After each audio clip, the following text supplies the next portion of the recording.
friends, how are you? Today in this video I will discuss the basic principle of bail in the prevention of money laundering cases. I know that it is an economic offense and every economic offense is a great threat to our country's economic system. But it doesn't mean that when a person is caught by CBI or ED, he is deemed to be guilty. Because as far as the criminal jurisprudence is concerned, every person shall be deemed to be innocent unless proven guilty. So if you are appearing on the behalf of your client, it means an accused, you have to presume that he is innocent, and even the Bar Council rules submits the same.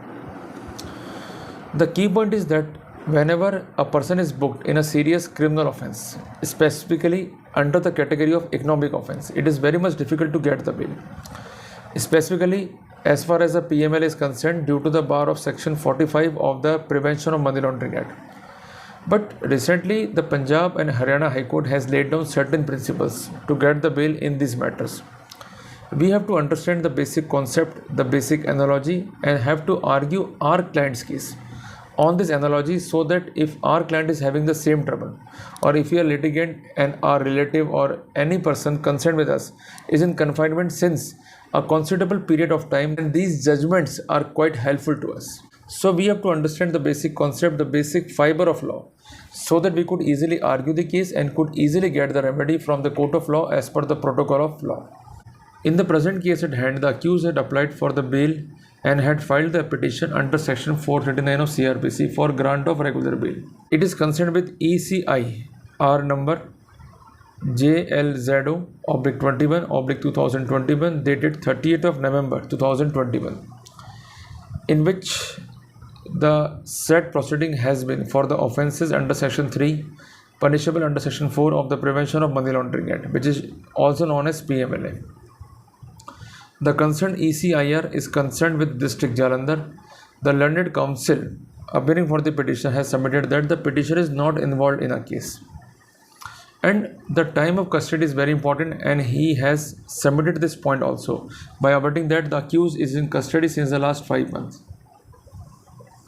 An investigation has been completed and a formal complaint is already filed before the competent court of law. Therefore, the petition is not required for the purpose of custodial interrogation. These are the clinching points that has to be incorporated in the bail application while submitting the bail for PMLA or for Prevention of Corruption Act as well, because both are the serious economic offense and economic threat for our country. Now we are coming on the brief facts, because it is very much essential for us to know what the case is so that we could easily understand the concept in connection with the facts at a glance. In the present case at hand, there was an e-auction which is conducted by the mining department, and one Mr. K was successful bidder for 4.4 crore rupees. Was allotted a sand mine measuring 4.41 hectares in village Malikpur, district SB, and later on he found that the location of land is not much clear, and that's why he found some demarcated through Halka Patwari on 16th of August 2017, that is important, and found that the location of the land is on southern side of Satluj river, and there is no proper passage from village Malikpur, and where he was allotted the land, and some illegal occupants in the village Dhuleval and road Marja in district Ludhiana are doing the illegal mining. On this account, Mr. K submitted the submissions before the various officials of mining and industry department as well as the higher authorities. However, his grievances was not redressed.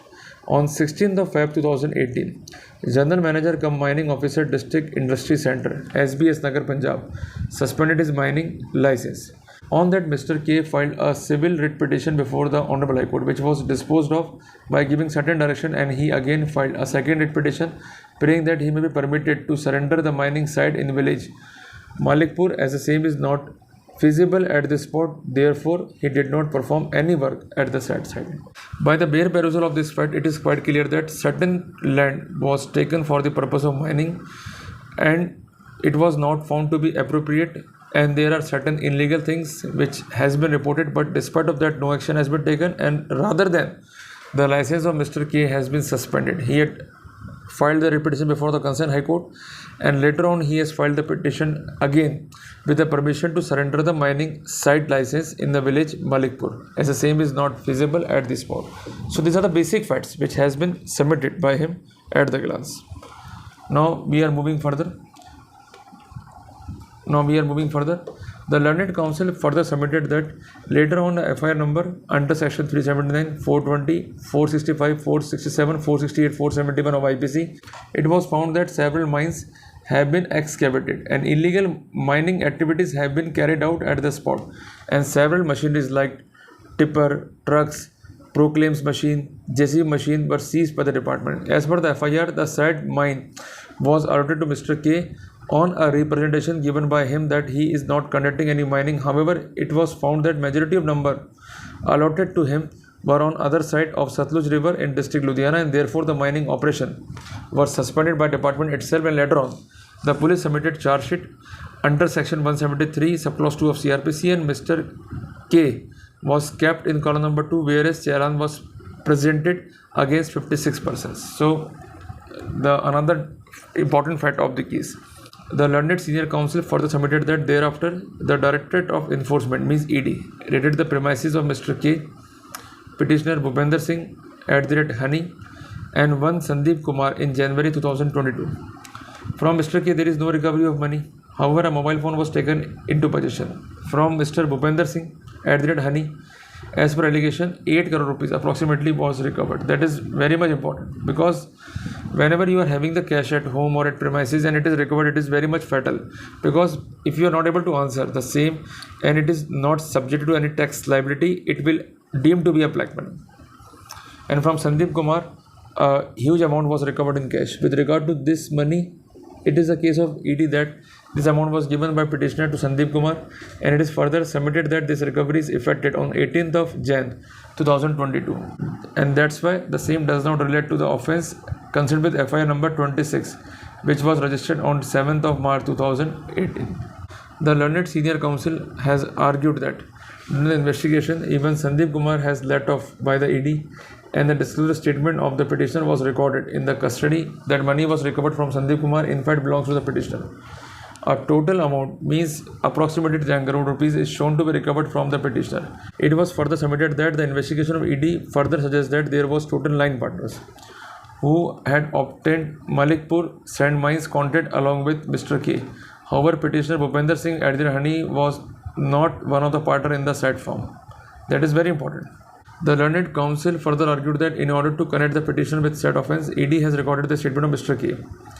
That petitioner used to help him whenever there was a dispute between partners and would also help in supervising the mining activities as a common friend. It is further argued that during the course of investigation, the ED calculated the earning of the petitioner by an imaginary calculation, that the slip issued by the money department for one day, and this is one of the most important contention of the counsel for the accused, is that ED also calculated the earning of the petitioner by doing the imaginary calculation, and therefore the alleged amount, that is approximately rupees 10 crore, is said to be obtained by illegal mining, but in fact there is no corroborating evidence regarding the same.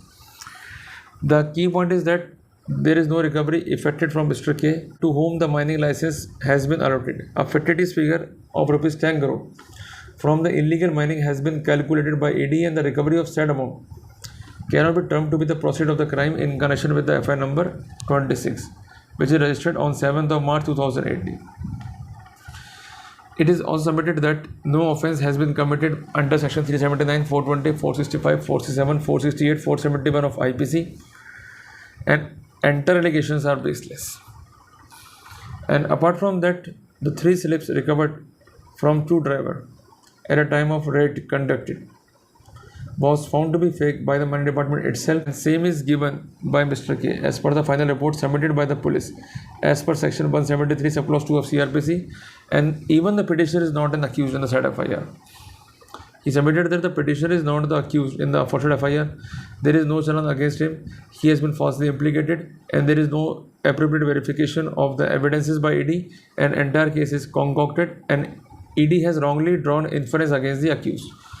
and inference is based on the concocted slips, and in fact the same has been confirmed by the mining department. Therefore, no schedule offence has been committed, and therefore the PMLA is totally out of picture and out of scope. And therefore the prosecution and the further proceeding against the petitioner accused is illegal, and it is submitted that it is wrongly investigated by the ED that petitioner, being the partner of Messrs Provider Overseas Consultant Private Limited, has diverted the proceeds of crime to his firm for earning more money, and Mr. K and Mr. S, means Sandeep Kumar, were also director of the said company, and ED even does not find any trail of money in the said firm. And therefore the ED changed the version of petitioner by recording his statement that 6 to 7 crore rupees was recovered by him during the past 6 years from Rakesh Chaudhary and Mohan Pasing for felicitating them in their mining related works, and remaining 3 to 4 crore rupees were received by him for arranging transfer of employee of Punjab government through his political connection. So by this working, the Consent Council tried its best to convince the Consent Court that entire proceeding of the consent is totally illegal, it is concocted, and it is based on the wrong calculations, because if there is no connecting evidence, the accused should be set at liberty. So the prime contention is that if there is no evidence, the accused should be set at liberty. He should not be confined behind the bars since a considerable period of time. He submitted that the concerned petitioner has already filed the appeal before the adjudicating authority. As per the protocol, the matter is sub judice, and therefore it could not be said that the amount recovered from him is the proceeds of crime. He submitted that if the statement of the petitioner, which was recorded when he was in custody, is yet to be proved during the course of trial, whether it is correct or not, whether it is as per the protocol of Indian Evidence Act or not. And apart from that, there are certain contradictions available on the record, and this contradiction entirely affects the version of ED that the FIR number 26 registered on 7th of March 2018 is entirely connected with the present offence registered by the ED, because the statement of the petitioner has been recorded on 18th of Jan 2022, whereas the FIR has been registered on 7th of March, when the statement has been recorded and the proceeding has been done under the PMLA. There was no FIR of illegal mining against the petitioner or against aforesaid two persons, and therefore the ED could not investigate the crime when there is no FIR concerning the schedule offence or predicate offence. And he has been submitted that the petitioner has been robbed in by the ED without any basis. His contention is that there is nothing incriminating against the accused, and he is totally robbed by the concerned authorities without any basis. He submitted that the statement of petitioner has been recorded under section 50 of the PMLA, in which petitioner has given the explanation with regard to his income tax returns from 2015 onwards, with balance sheets of Messrs Provider Overseas Consultant Private Limited and Messrs Sunrise Infra. And the key point is that his answer is too much specific as far as question number 3. And what is question number 3? Please tell me the source of your income from 2017 to 18. He specified that from the last 2 years, I have been leasing JCB and other heavy machinery used for mining work, and using it for mining work in the mining quarry. Still have 4 such machines at lease, which are working at Zindapur mining site, which belongs to Rakesh Chaudhary, and these machines have been working on Zindapur mining sites for the last 1.5 years, from which I earn around 2 lakhs per day from these machines. These machines are used in mining site for the purpose of sand extraction and to load the trucks, and I get around rupees 2000 for loading a truck. These machines used to load about 150 trucks and some trolleys in a day. The running cost of these machines is rupees 1 lakh per day. This way I save 2 lakhs in a day. Apart from this, I have a truck for 2 years which I bought from Gurjot Singh, resident of Patiala, in 2020.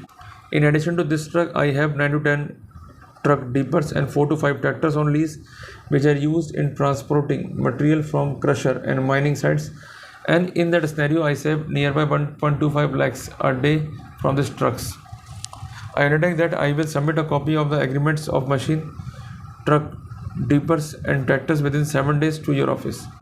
Apart from that, I will also submit the copies of the consent weighment slips received during transportation. Iqbal Singh, resident of Shalapur district roper looks after all the works of my tractor, tipper and trolley. In addition, I state that during search conducted on 18th of Jan 2022, in the statement in question number 6, the annual income was mistakenly. And in addition to this, he has specified that in his statement, as far as question number 6 is concerned, the annual income was stated as 6 lakhs by mistake. He submitted that he has given the proper explanation regarding the money and its channel, and therefore it could not be said that he has committed any illegality. And apart from that, ED has not found any evidence that could connect the accused with the alleged crime, and apart from that, they have totally failed to establish the connection of the proceed of crime with the alleged FIR bearing number 26, and that's why the entire proceedings are illegal. He submitted that the challan has been submitted against 56 persons, and Mr. K has been shown at column number 2, but still he is not charge sheeted. Against the concerned accused, he is not concerned with the alleged FIR, and apart from that, his mining license has been suspended on 6th of Feb 2018, and all these facts has been avoided by the concerned ED while doing the investigation. And apart from that, when Mr. K is innocent, in that scenario, it could not be said that the petitioner is culprit, because from the inception, the ED is showing the connection of Mr. accused, means the petitioner, with Mr. K. And that's why when the petitioner neither named in the FIR nor challan was submitted against him, in that scenario, it could not be said that he has committed the scheduled offence. When there is no scheduled offence, in that scenario, the proceeding of ED is totally illegal. He submitted that the learned senior counsel has referred to reply filed by ED before the court of session, where the regular bail application was filed by the petitioner to submit that the role of petitioner was given in para number 6 of the reply, in which it is admitted that he is a childhood friend of Mr. K, who is also known as Lavi, and assisted him in arranging funds through his friend for the purpose of making payment in relation to Malikpur sand mine.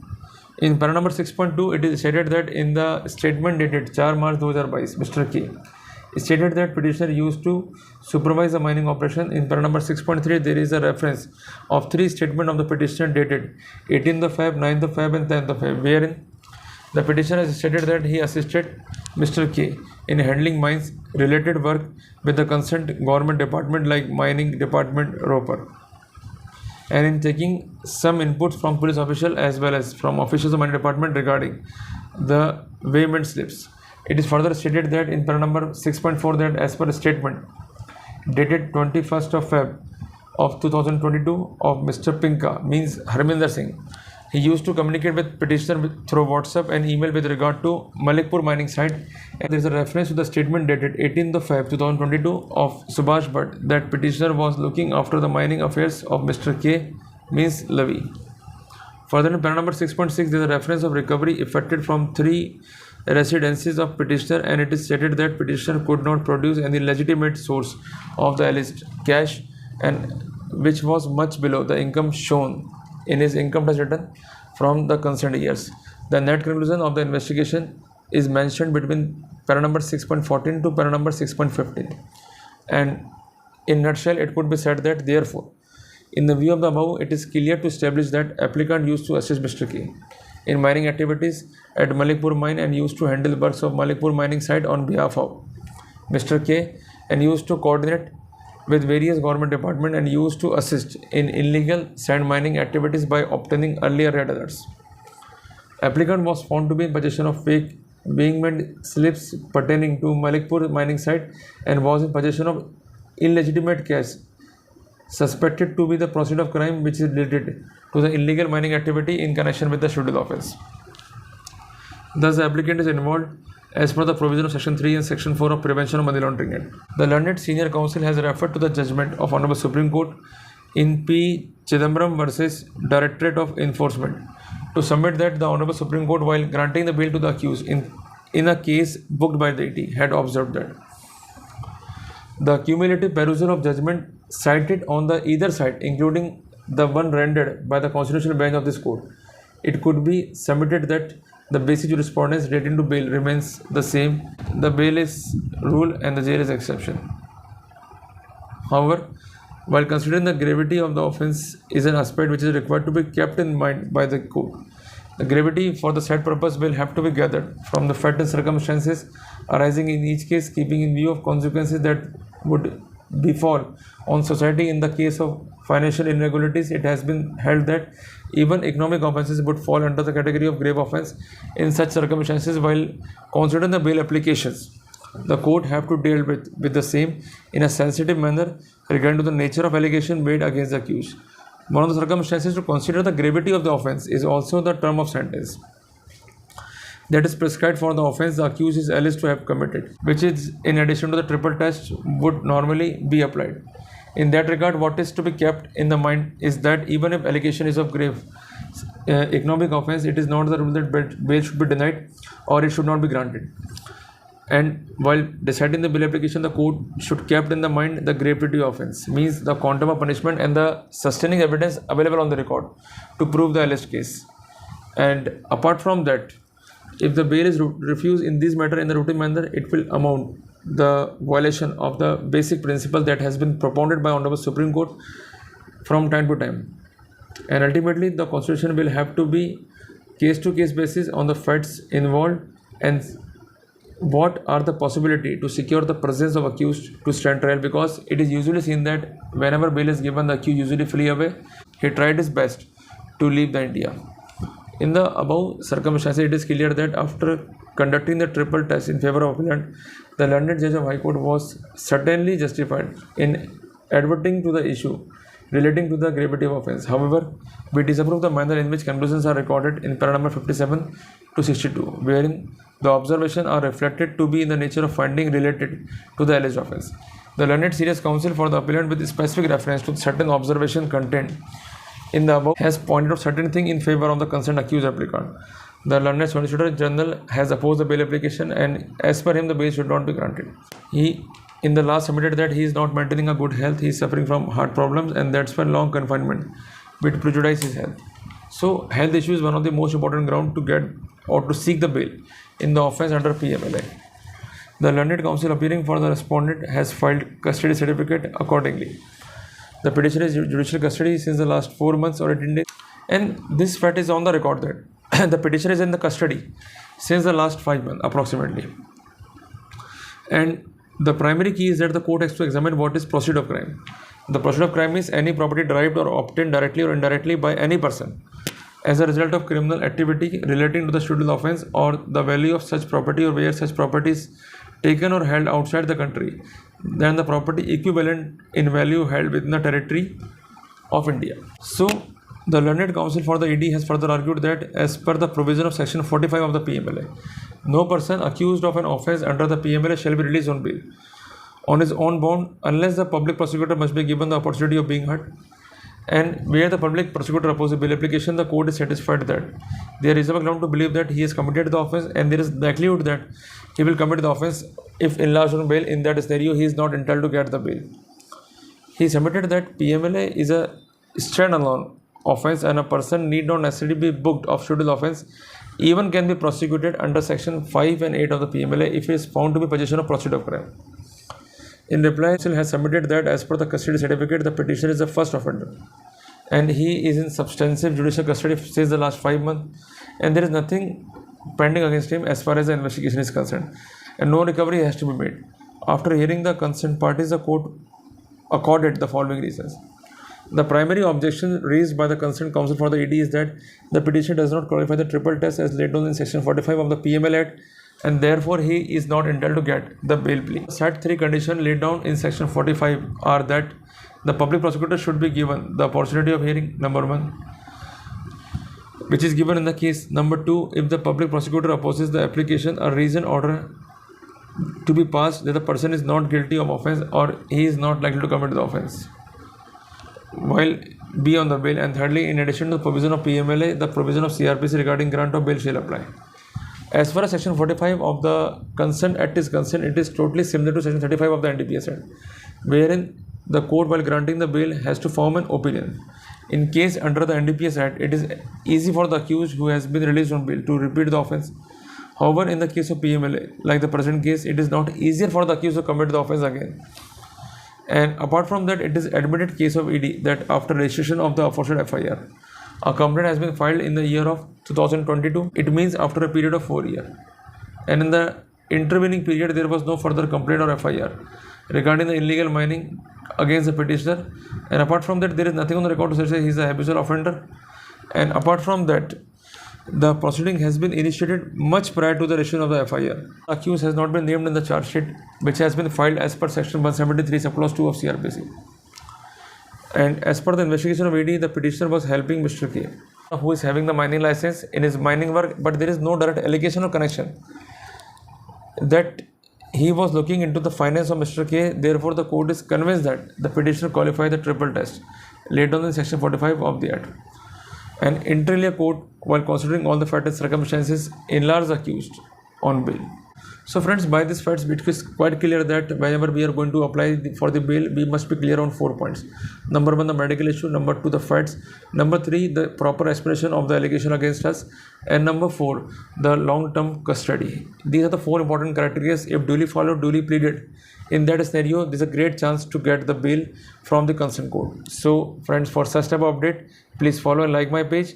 And I request you all, whatever I am going to narrate you, please note on the same, so that if you are having the same problem, these videos could be a margdarshika for you.